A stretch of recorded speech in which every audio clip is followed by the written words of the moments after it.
ब्रेकनंतर बुलेटिनमध्ये आपलं स्वागत आहे आणि मनोज जरांगे यांच्या मराठा आरक्षणासंदर्भातल्या सगळ्या बातम्या ह्या सविस्तरपणे पाहूयात।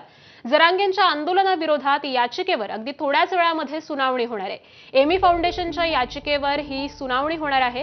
गुणरत्न सदावर्ते आणि जयश्री पाटील हे देखील कोर्टामध्ये दाखल झालेले आहेत। मुंबई उच्च न्यायालयाला आज सुट्टी असताना देखील या सुनावणीची तयारी ही करण्यात आलेली आहे।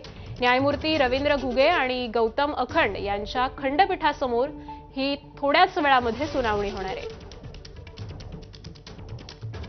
आणि आज संदर्भातले अधिकचे अपडेट्स जाणून घेऊयात आपले प्रतिनिधी सचिन गाड यांच्याकडून। सचिन, आकांक्षा, आता काही वेळातच सुनावणीला सुरुवात होणार आहे। अतिशय तातडीची सुनावणी घेतलेली होती। आज खरं तर मुंबई उच्च न्यायालयाला गणेशोत्सवाची सुट्टी आहे, मात्र मुंबईतील बिघडती परिस्थिती लक्षात घेता ते याचिकाकर्ते होते, त्यांनी तातडीच्या सुनावणीची मागणी केली। आपण बघतोय की आता काही मिनिटातच सुनावणीला सुरुवात देखील होणार आहे। ॲडव्होकेट गुणरत्न सदावर्ते तसेच एमी फाउंडेशन ज्यांनी मुख्य याचिका केली होती त्यांचे सगळे ॲडव्होकेट हे उच्च न्यायालयात उपस्थित आहेत आणि आता कशा प्रकारे मुंबईची परिस्थिती बिघडलेली आहे याचं सविस्तर ते कोर्टाला सांगणार आहेत। विशेष म्हणजे मुंबई राज्य सरकारचे देखील ॲडव्होकेट इथे उपस्थित आहेत आणि आता नेमकी राज्य सरकारकडून कोणती भूमिका न्यायालयात घेतली जाते हे पाहणं महत्त्वाचं असेल। विशेष म्हणजे 27 तारखेला संपूर्ण प्रकरणात सुनावणी झाली होती आणि त्यावेळेला अनिश्चित काळासाठी सार्वजनिक जागा अडवल्या जाऊ शकत नाही असं स्पष्ट मत न्यायालयाने व्यक्त केलं होतं आणि ते बघता आज न्यायालय कोणते निर्देश देते हे पाहणं देखील तितकंच महत्त्वाचं असेल।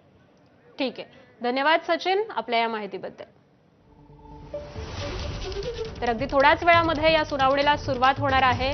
ॲडव्होकेट गुणरत्न सदावर्ते हे सुद्धा या सुनावणीसाठी पोहोचलेले आहेत। पुढची बातमी पाहूयात।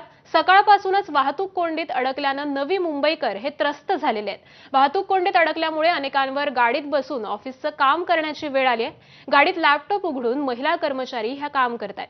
सरकारनं लवकरात लवकर तोडगा काढून